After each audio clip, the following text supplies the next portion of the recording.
నమస్కారం. Big TV ప్రేక్షకులందరికీ శుభస్వాగతం. పితృపక్షాలంటే ఏంటి? అవి ఎప్పుడు వస్తూ ఉంటాయి? పితృపక్షాల్లో ఏం చెయ్యాలి అనే విషయాన్ని తెలుసుకునే ప్రయత్నం చేద్దాం.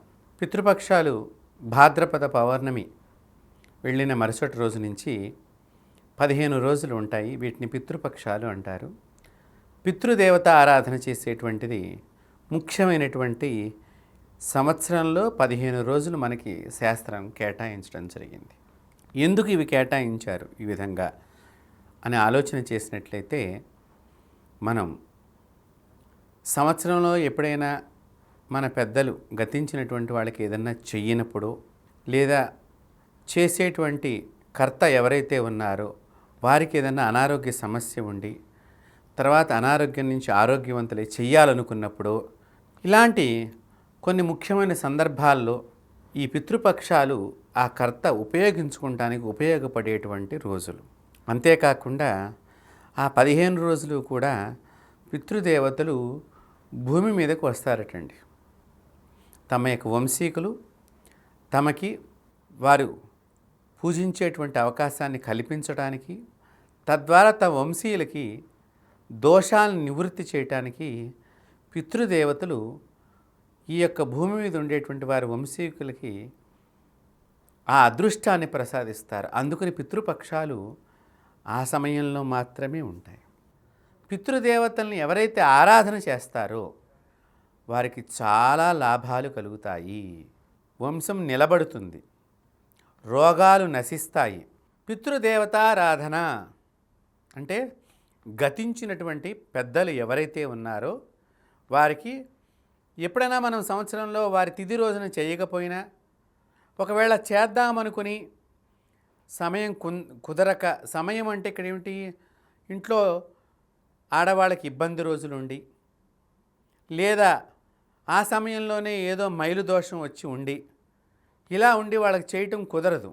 అలాంటప్పుడు ఈ పితృపక్షాల్లో వారే స్వయంగా పితృదేవతలు కిందకి వస్తున్నారు కాబట్టి అప్పుడు వారికి చేయటం అనేది చాలా ముఖ్యమైనటువంటి విషయం. పితృదేవతారాధన చేయటం మూలకంగా తల్లిదండ్రులకి పిల్లలకి మధ్య గొడవలు తగ్గుతాయి. పితృదేవత ఆరాధన చేయటం మూలకంగా పిల్లలు లేనటువంటి వారికి పిల్లలు పుడతారు. పితృదేవత ఆరాధన చేయటం మూలకంగా మరణించేటువంటి పిల్లలు ఎవరైనా కనుక మనకు పుట్టి ఉన్నట్లయితే అంటే తొందరగా వారు రక్షింపబడతారు. పితృశాపం అనేటువంటిది చాలా దారుణంగా ఉంటుంది. దాన్ని ఎవరు పోగొట్టలేరండి, ఏ దేవతలు తీసేయలేరు. మీ అమ్మా నాన్నని మీరు గౌరవించుకోవాలి, పూజించుకోవాలి. మీ తాతల్ని, మీ ముత్తాతల్ని, వాళ్ళందరినీ కూడా స్మరణం చేసుకునేటువంటివి భారతీయ సనాతన ధర్మము, వేద ధర్మము ఎంత గొప్పది అంటే దేవతలకే పూజలు పెట్టలేదండి. మన అమ్మా నాన్నకు కూడా, గతించినటువంటి అమ్మా నాన్నల్ని కూడా, లేకపోతే తాతల్ని కానీ ఎవరైనా కానీ గతించిన వారందరికీ కూడా పూజల్ని పెట్టడం జరిగింది. అది సనాతన ధర్మం యొక్క గొప్పతనం. మనకి కరీంనగర్ ప్రాంతంలో ఇల్లందుకుంట అని ఉంది. శ్రీరాముల వారిట ఒకసారి ఒకానొక సందర్భంలో ఆ ఊరి నుంచి వెడుతున్నారు. అదే రోజు దశరథ మహారాజు గారి యొక్క గతించినటువంటి రోజు వచ్చింది అని అక్కడ అడవిలో వారికి ఏమీ దొరకక ఆ చెట్లకు ఉన్న ఇల్లందు చెట్టు, దానికి పండు కాసింది. ఆ పళ్ళన్నీ ముద్దగా చేసి దశరథ మహారాజుకి సమర్పణ చేశారటండి. తర్పణం వదిలి, నాన్న ఇదిగో నీకు సమర్పణ చేస్తున్నాను, ఈ పండు నేను ఆహారంగా స్వీకరించు అని చెప్పి. అక్కడికి ఇప్పటికీ కూడా రాముల వారి యొక్క పాదాలు ముద్రలు అలా ఉన్నాయి. దానికి పెద్ద దేవాలయం ఉన్నది. చక్కగా నిత్యము చాలామంది దర్శనం చేసుకుంటే దాన్ని ఇల్లందుకుంటా అని అంటారు అక్కడ. కాబట్టి మనం బాగా గుర్తుపెట్టుకోవాలి, గతించిన మన అమ్మా నాన్నలు ఎవరైతే ఉన్నారో వారికి మనం తప్పకుండా ప్రతి సంవత్సరము వారి తిథి రోజున మనం చెయ్యాలి. చేసినప్పటికీ కూడా పితృపక్షాల్లో చేయటం మహా మంచిది. ఎందుకంటే అవి పితృపక్షాలు. ఈ భాద్రపద మాసంలో 15 రోజులు, భాద్రపద పౌర్ణమి వెళ్ళిన పాడ్యమి నుంచి అమావాస్య దాకా 15 రోజుల పాటు పితృపక్షాలు అని వేదం ఆ రోజులన్నింటినీ కూడా మీ పితృదేవతలకి పూజించండి అని చెప్పింది. తప్పకుండా ప్రతి ఒక్కరూ కూడా విధిగా బాధ్యతగా మనకి ఎన్ని ముఖ్యమైన పనులున్నా సరే అవన్నీ మానివేసి గతించిన పెద్దలకి మీ శక్తి అనుసారం, మీ శక్తిని బట్టి, మీ పద్ధతిని బట్టి, మీ ఇంటి ఆచారాన్ని బట్టి మీరు వారిని ఆరాధన చేయటం చాలా ముఖ్యమైన విషయము.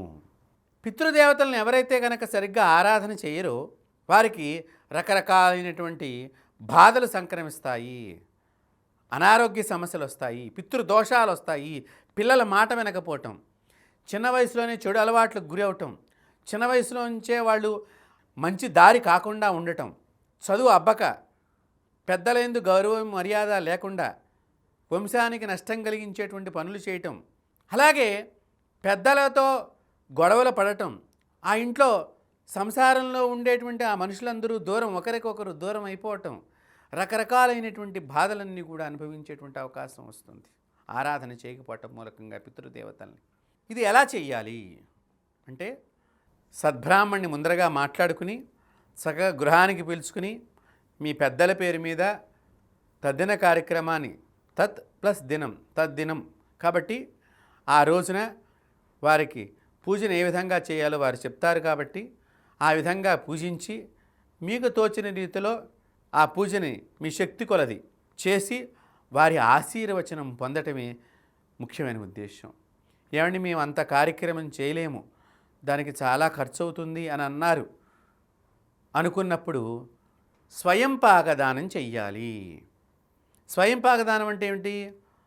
బియ్యము, మనం ఏదైతే భోజనం చేస్తున్నామో దానిలో బియ్యము, కందిపప్పు, బెల్లము, చింతపండు, ఉప్పు, తోటకూర, కూరగాయలు కొద్ది కొద్దిగా, ఓ 2 టమాటాలు, 2 ఆలుగడ్డ, ఇంత తోటకూర, చింతపండు, బెల్లము, ఉప్పు, బియ్యము, తోచిన దక్షిణ కలిపి పలానా వారి పేరు మీదుగా మీరు భోజనం చెయ్యండి అని మీ దగ్గర ఉన్నటువంటి దేవాలయంలో ఉండేటువంటి బ్రాహ్మణుడి దగ్గరికి వెళ్ళి ఎవరైతే చనిపోయారో వారి పేరు, వారి గోత్రం చెప్పి, ఎవరు చేస్తున్నారో దానం వారి పేరున వారి గోత్రనామాలు చెప్పుకుని సంకల్పం చెప్పి దానం చేయటం మూలకంగా కూడా కొంత ఫలితం వస్తుంది. ఇప్పుడు వరదలు వచ్చున్నాయి, అదే సమయంలో కూడా ఒక్కొక్కసారి వరదలు రావచ్చు. అప్పుడు ఎలాగ మన పరిస్థితి? మనం ఇంట్లో లేము, మనకా నాన్నగారి అయ్యో పితృపక్షాల్లో చెయ్యాలి అని మీకు అత్యంత ప్రేమ భక్తి ఉంటుంది. మీరా ఏదో ఒక గుడారంలో వరద బాధితులుగా మీరు ఉండవచ్చు. అప్పుడు ఏం చెయ్యాలి అంటే నేల మీద పడి సాష్టాంగం చేసి, నాన్నగారు నన్ను క్షమించండి, నేను ఆపత్ సమయంలో మీకేమీ చేయలేకపోతున్నాను అని నమస్కారం చేస్తేటండి పితృదేవతలు సంతోషపడతారు. ఈ సాష్టాంగం తూర్పుకు తిరిగి సాష్టాంగం చెయ్యాలండి.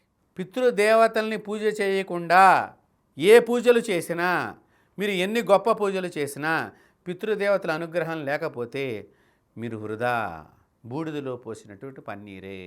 కాబట్టి పితృదేవతలను పూజించాలి, అప్పుడే భగవంతుడు ఆనందపడతాడు. భగవంతుడికి ఆనందం ఏమిటండి? ధర్మాన్ని పాటించేవాడిని చూస్తే ఆనందం, సత్యాన్ని బోధించేవాడంటే భగవంతుడికి ఆనందం వాడిని చూసినప్పుడల్లా.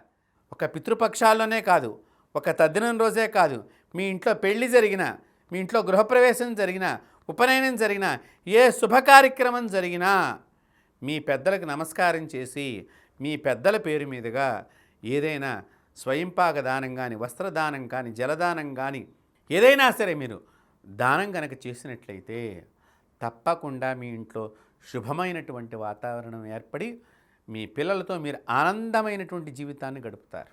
అంతేకాదండి, రకరకాలైనటువంటి పిశాచ బాధలు కూడా తొలగిపోతూ ఉంటాయి. ఎప్పుడైతే పెద్దలు ఏడుస్తూ ఉంటారో అది ఆ ఇంటికి మంచిది కాదండి. ఒకరు బాధపడటం ఎప్పుడూ కూడా ఇంటికి మంచిది కాదు, రాష్ట్రానికి మంచిది కాదు, దేశానికి కూడా మంచిది కాదు. అది మనం తెలుసుకోవాల్సింది. అందుకనే పూర్వం ఎవరన్నా ఇంట్లో బాధ కలిగితే అందరూ కలిసి ఆ ఇంట్లో ఉన్న ఎవరి వలనైతే బాధ కలుగుతుందో వారిని కూర్చోబెట్టి, ఒరే ఎందుకురా మీ పెద్దవాళ్ళని బాధిస్తే వాళ్ళు చాలా బాధపడుతున్నారు అని చెప్పి వాళ్ళకి జ్ఞానబోధ చేసి కలిపేవారు పూర్వకాలంలో. ఇప్పుడేంటి, విడగొడుతున్నాం. అలాంటి సమాజం వచ్చింది. ఎంత కలియుగంలో కాలం ఎట్లా తిరుగుతుందో చూడండి. బాగా గుర్తుపెట్టుకోండి, అందరూ బాగుండాలి, అంతే, ఒకటే మాట. సర్వే జన సుఖినో భవంతు అని అన్నారు. అంటే ఏంటి? సర్వజనులు సుఖంగా ఉండాలి, దానిలో మళ్ళీ నేను ఒక్కడనే సుఖంగా ఉండాలని ఏమైనా ఉన్నదా? లేదు కదా. కాబట్టి పితృదేవతల్ని చక్కగా మీ ఇంట్లో మీ అమ్మగారు నాన్నగారు గతించిన వాళ్ళు ఉంటే కనుక వాళ్ళ ఫోటో ఎదురుగుండా ఆ రోజున చక్కగా దీపారాధన చెయ్యండి. చేసి వారి ఫోటోకి చక్కగా అలంకారం చెయ్యండి. మీ ఇంట్లో వంట చేసిందంతా కూడా వారికి నైవేద్యం చెయ్యండి. పేదవాళ్ళకి తీసుకెళ్ళి పెట్టండి, ముష్టి వాళ్ళకి పెట్టండి.